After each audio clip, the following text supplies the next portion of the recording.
നമസ്കാരം. സോഡിയാക് മീഡിയയിലേക്ക് എല്ലാ പ്രേക്ഷകർക്കും സ്വാഗതം. 2024 ജൂൺ മാസത്തെ രേവതി നക്ഷത്രക്കാരുടെ നക്ഷത്രഫലം ഒന്ന് പരിശോധിച്ച് നോക്കാം. രേവതി നക്ഷത്രക്കാരെ സംബന്ധിച്ചിടത്തോളം മീനക്കൂറാണ്. മീനക്കൂറുകാർക്ക് രണ്ടാം ഭാവത്തിൽ നിന്നിരുന്ന വ്യാഴം 3ലേക്ക് മാറി. അതുപോലെ തന്നെ ലഗ്നത്തിൽ രണ്ടാം ഭാവത്തിൽ നിന്ന് രാഹു ലഗ്നത്തിലാണ്. അപ്പോൾ പരാജയ ശിരോരുക്കം എന്ന് പറയുന്നൊരു യോഗമുണ്ട്. ഇടയ്ക്കിടയ്ക്ക് തലവേദന ഉണ്ടാകുക, സ്വഭാവത്തിൽ സന്തോഷിക്കുമ്പോൾ പെട്ടെന്ന് ടെൻഷൻ ഉണ്ടാകുക, ഇങ്ങനെയുള്ള കാര്യങ്ങൾക്ക് യോഗമാണ്. 12ാം ഭാവത്തിൽ ശനി നിൽക്കുന്നതാണ് അനാവശ്യമായിട്ട് ചിലവ് വർദ്ധിക്കാനായിട്ട് സാധ്യതയുണ്ട്. എന്നാൽ രണ്ടാം ഭാവത്തിൽ നിൽക്കുന്ന ചൊവ്വ സ്വക്ഷേത്ര ബലവാനായത് കാരണം കൊണ്ടും ചന്ദ്ര ലഗ്നാധിപതിയായിരിക്കുന്ന വ്യാഴം കർമാധിപത്യം വഹിച്ച് സഹായസ്ഥാനത്ത് നിൽക്കുന്നത് കൊണ്ടും തൊഴിലുമായിട്ട് ബന്ധപ്പെട്ട് വളരെ അനുകൂലമായിരിക്കുന്ന ഗുണഫലങ്ങൾ അനുഭവിക്കാനായിട്ട് യോഗമുണ്ട്. എങ്കിലും ശത്രുസ്ഥാനാധിപതിയും ബാധകാധിപതിയും 4ാം ഭാവത്തിൽ നിൽക്കുന്ന കാരണം കൊണ്ട് വീട് വിട്ട് നിൽക്കാൻ ഇടവരിക. വീട്ടിൽ നിൽക്കുന്ന സമയത്ത് ദേഷ്യ എടുത്തിയാട്ടം പോലുള്ള കാര്യങ്ങൾ ഉണ്ടാകുക. കാരണം ശത്രു സ്ഥാനാധിപതിയും ബാധകാധിപതിയുമായിട്ട് ഒരുമിച്ച് യോഗം ചെയ്ത് നിൽക്കുക എന്ന് പറയുന്ന ഒരവസ്ഥയുള്ളത് കാരണം സഹോദര സ്ഥാനത്തുള്ള വ്യക്തികൾ, സഹായികളായിരിക്കുന്ന വ്യക്തികളുമായിട്ടൊക്കെ ബന്ധപ്പെട്ട് കുടുംബ സംബന്ധമായിട്ട് കുറച്ച് പ്രതിസന്ധികൾ ഉണ്ടാകാനുള്ള സാധ്യതയുണ്ട്. അതുപോലെ തന്നെ 7ാം ഭാവത്തിൽ നിൽക്കുന്നത് ഘടകാരകനായിരിക്കുന്ന കേതു ആയത് കാരണം കൊണ്ട് ദാമ്പത്യ സംബന്ധമായിട്ടുള്ള പ്രതിസന്ധികൾ അനുഭവിക്കാനും യോഗമുണ്ട്. എന്നാൽ 7ാം ഭാവാധിപതി സ്വക്ഷേത്ര ബലവാനായിട്ട് പഞ്ചമഹാപുരുഷത്തിലെ ഭദ്രായോഗം ചെയ്തും നിപുണായോഗം ചെയ്തിട്ടും നിൽക്കുന്നത് കാരണം കൊണ്ട് ദാമ്പത്യ സംബന്ധമായിട്ട് അനുകൂലമായിരിക്കുന്ന ഗുണഫലങ്ങളും അനുഭവിക്കാനായിട്ടുള്ള യോഗമുണ്ട്. അപ്പോൾ എന്താണ് 7ാം ഭാവത്തിൽ കയറുന്നുണ്ടെങ്കിൽ നമ്മൾ എന്തിനിറങ്ങി പുറപ്പെട്ടാലും അതിനൊരു തടസ്സം വരിക, അതാണ് മെയിനായിട്ടുള്ള കാര്യം.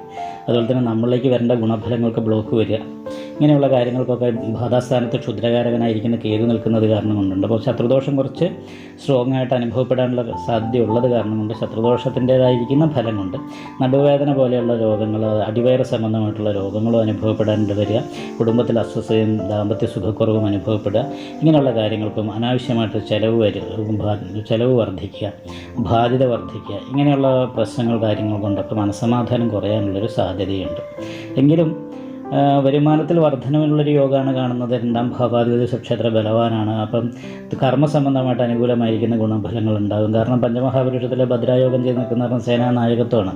അപ്പോൾ ചെയ്യുന്ന പ്രവൃത്തിയിൽ നേതൃസ്ഥാനത്തേക്ക് എത്തിച്ചേരാനും മറ്റുള്ളവരെ നിയന്ത്രിക്കാനും നല്ല രീതിയിൽ മറ്റുള്ളവരെ നിയന്ത്രിക്കാൻ പറ്റുന്ന രീതിയിൽ സംസാരിക്കാനും സ്വന്തം സംസാരം കൊണ്ട് സംസാരത്തിന് മറ്റുള്ളൊരു വില കൽപ്പിക്കുന്നൊരവസ്ഥ കാര്യങ്ങളും അതുപോലെയുള്ള ഗുണങ്ങളൊക്കെ ഉണ്ട്. അതുപോലെ തന്നെ കലാപരമായിരിക്കുന്ന മേഖലയിൽ പ്രവർത്തിയെടുക്കാനായിട്ട് യോഗമുണ്ട്.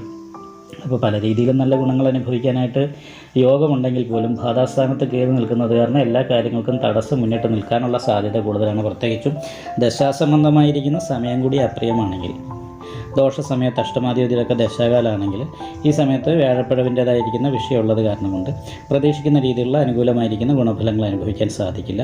എന്നാൽ നല്ല ദശാകാലമോ അപഹാരകാലമോ ഒക്കെ ആണെങ്കിൽ ഈ പറയുന്ന വലിയ ദോഷങ്ങളില്ലാതെ മുന്നോട്ട് പോകാനായിട്ട് സാധിക്കുകയും ചെയ്യും. എന്തായാലും ഏഴശനി തുടങ്ങിയത് കാരണം കൊണ്ട് അയ്യപ്പക്ഷേത്രത്തിൽ നീരാഞ്ജനം വഴിപാട് ചെയ്യാൻ മറക്കരുത്. അതേപോലെ തന്നെ 3ൽ അപജയസ്ഥാനത്ത് വ്യാഴം നിൽക്കുന്ന കാരണം ദൈവാധീനം വർദ്ധിപ്പിക്കുന്നതിനായിട്ട് വിഷ്ണു ക്ഷേത്രത്തിൽ നെയ്വിളക്ക്, ഭാഗ്യസൂക്ത, പുഷ്പാഞ്ജലി മുതലായിട്ടുള്ള വഴിപാടുകളൊക്കെ ചെയ്യണം. അതിനോടൊപ്പം തന്നെ അഷ്ടാക്ഷരിയോ പഞ്ചാക്ഷരിയോ ഒക്കെ സ്ഥിരമായിട്ടൊരു 108 തവണയിൽ കൂടുതൽ ജപിക്കാനായിട്ട് ശ്രദ്ധിക്കണം. ഗണപതി ഹോമം ചെയ്യുക, ശത്രുദോഷ പരിഹാരം, ശിവക്ഷേത്രത്തിൽ അഘോര പുഷ്പാഞ്ജലി ചെയ്യുക, ദേവീക്ഷേത്രത്തിൽ ഗുരുബുദ്ധി പുഷ്പാഞ്ജലി, നെയ്വിളക്ക് എന്നീ വഴിപാടുകളൊക്കെ ചെയ്യുക എന്നുള്ള പ്രാർത്ഥന ഉണ്ടാകുകയും ചെയ്യണം. അങ്ങനെയാണെങ്കിൽ മാത്രമേ അനുകൂലമായിരിക്കുന്ന പൂർണ്ണമായിട്ടുള്ള ഗുണങ്ങൾ അനുഭവിക്കാൻ സാധിക്കുകയുള്ളൂ. തൊഴിലില്ലാത്തവർക്ക് തൊഴിൽ കിട്ടാനായിട്ട് യോഗമുണ്ട്. തൊഴിൽ എടുത്തുകൊണ്ടിരിക്കുന്നവർക്കും സാമ്പത്തികമായിട്ടുള്ള വർധനവിന് യോഗമുണ്ട്. വിദ്യാർത്ഥികളെ സംബന്ധിച്ച് പഠനത്തിൻ്റെ കാര്യത്തിലൊക്കെ കുറച്ച് അലസത മുന്നിട്ട് നിൽക്കാനുള്ള സാധ്യതയാണ് ഈ മാസത്തിൽ കാണുന്നത്. പക്ഷേ കുറച്ച് കഴിയുമ്പോഴത്തേക്കും അനുകൂലാവസ്ഥ ഉണ്ടാകും. കാരണം ചൊവ്വയുടെ മാറ്റം വരികയും ബുധൻ അവിടെ ബലവാനായിട്ടാണ് നിൽക്കുന്നത്, നിപുണായോഗം ചെയ്തിട്ടാണ് നിൽക്കുന്നത്. കാരണം താൽക്കാലികമായിട്ടുള്ള ഈ പ്രതിസന്ധി മറികടന്നാൽ കുറച്ച് കഴിഞ്ഞാൽ പഠനത്തിൻ്റെ കാര്യത്തിൽ ഏകാഗ്രത, അഭിവൃദ്ധി കാര്യങ്ങൾ ശ്രദ്ധിച്ച് മനസ്സിലാക്കാനൊക്കെ സാധിക്കുന്ന അവസ്ഥയുണ്ട്. എന്തായാലും നല്ല പരിഹാരങ്ങൾ ചെയ്യുക, നല്ല പ്രാർത്ഥന ഉണ്ടാകുക. എന്നാൽ ഈ മാസത്തിൽ തടസ്സങ്ങൾ മാറി അനുകൂലാവസ്ഥ ഉണ്ടാകുന്നതാണ്. നിങ്ങൾക്ക് ഈ വീഡിയോ ഇഷ്ടപ്പെട്ടാൽ ലൈക്ക് ചെയ്യുക, നിങ്ങളുടെ അഭിപ്രായങ്ങൾ കമൻറ്റ് ചെയ്യാം. ജ്യോതിഷവുമായി ബന്ധപ്പെട്ട കൂടുതൽ കാര്യങ്ങൾ അറിയാൻ ഈ ചാനൽ സബ്സ്ക്രൈബ് ചെയ്യുക. ഞങ്ങളുടെ ഓൺലൈൻ കൺസൾട്ടൻസി നമ്പർ താഴെ ഡിസ്ക്രിപ്ഷൻ ബോക്സിൽ കൊടുത്തിട്ടുണ്ട്. ആവശ്യമുള്ളവർക്ക് കോൺടാക്റ്റ് ചെയ്യാവുന്നതാണ്.